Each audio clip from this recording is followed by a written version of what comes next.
online. Every shot was online, but every shot was short. Right? I got to get stronger. I got to train differently. The weight training program that I'm doing, I got to tailor it for an 82-game season so that when the playoffs come around, my legs are stronger and that ball gets there. So I look at it with rationale and say, okay, well, the reason why I shot air balls is because my legs aren't there. I go, well, next year they'll be there. That was it. Done. Done. Were there some names that you looked at and says, these three guys are as crazy as I am? At the time, I deal with what I'd refer to as Goat Mountain. I went to Goat Mountain and I talked to Magic, Michael, Bird, Hakeem Olajuwon, Jerry West, Oscar Robinson, Bill Russell. You know, so I would talk to them. What did you do? What were your experiences? Michael in particular, he's become my big brother. He's been my big brother since I first came in the league. And what was that process like? So I went to them and started understanding the ins and outs of the game and how they approach things and their level of detail and obsessiveness. And that's what I did. The players that had that passion but weren't willing to commit their entire lives to doing that, right? It's a choice, right? You have other things, you have family, you have all these other things that you have to do. The game can't really be your #1 priority. And so I was just looking at that like, man, this is gonna be fun. If I'm buddies with you from high school, if I'm a cousin of yours, what happened to our relationship? How did that gravitate when you went into the league and you're determined to become the greatest, or you're determined to become one of the greatest? What happens to our relationship? Oh, it suffers. It does suffer. Oh yeah. Okay. Yeah. And you understood that. You were okay with that. Well, yeah. And the people that love you, like friends and family, like they know that about you. Got it. So they let you be you. And when you reconvene, you pick back up where you left off. But make no mistake about it, everything in between is lost, right? So those long-term relationships, the commitment of time of,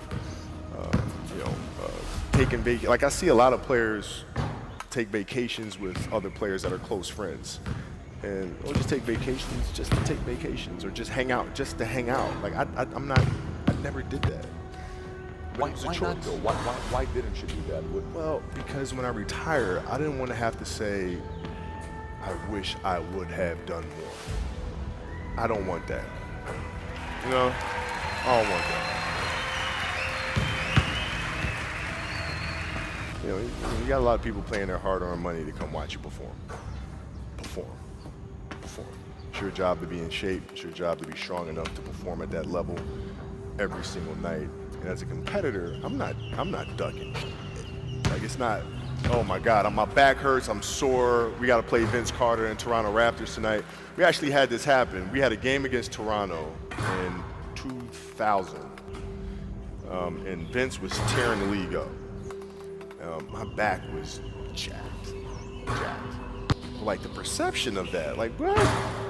Kobe's missing the game against Toronto and Vince Carter because my back was really spasming. But people will be like, what? Oh, he's ducking Vince. Excuse me? No, I don't think so. So I would be in the layup line like, okay, there's a lot of days where you can rest and recover. Today ain't one of them. Your back can bother you any other day. That ain't bothering me today. He gonna have to see me today. Yeah. Oh man. Yeah. If you're looking at a big investments you got to make, what is the decision-making process there? You call, first you do your own research, you take this much time, you call an advisor, is there a system you follow? It's pretty simple for me. It's do you understand the business? Is it a business that you can help in some form or fashion? What are the barriers of entry to that business? And then the entrepreneurs themselves, the company itself, right? Do they have a culture that you believe is sustainable? Are these leaders people that you believe in? Are they people that are obsessives? And in turn, have they created a culture of obsessiveness? So I tend to look at those 4 factors, and that's it. That's big right there, by the way. I don't know if you guys caught that right there. That's pretty massive right there.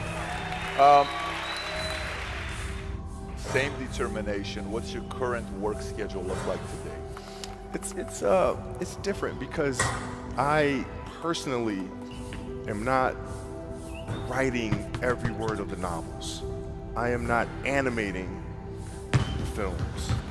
What I have to do now is make sure that the people that we bring in, these obsessives that we bring in, are challenging themselves to do the best job that they think they can do. That's what I'm there for, is for them to constantly look in the mirror and self-assess and challenge themselves. If we have a project and you're saying, okay, I can do that, that's not the project we want. The projects that say, I don't know if I can animate that. I don't know how to write that story. I don't know how to do that. Those are the things we want, because through that curiosity, you'll reach a level that you didn't think was possible.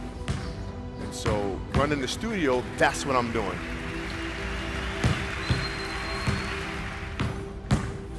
You're playing against the Golden State Warriors. Score is 107-109. You guys are close to getting into the playoffs. You know exactly what happens in the game. You go up, you're about to take your shot, and then all of a sudden, boom, Achilles happens, right? He went and hit the free throws, and then you walked off the stage. Yeah. And you got the surgery done. I went in the trainer's room, my kids are in there, and they're looking at you and stuff, and I'm looking at them, and I'm like, it's all right, Dad's gonna be all right. Mm-hmm. It'll be fine. It'll be all right. It'll be all right. It'll be all right. As a parent, you gotta set the example.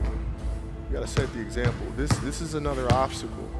This obstacle cannot define me. It's not gonna cripple me. It's not gonna be responsible for me stepping away for the game that I love. I'm gonna step away on my own terms. And that's when the decision was made that, you know what? I'm doing it. Doing it. You're a freaking beast, man. Yeah, hey.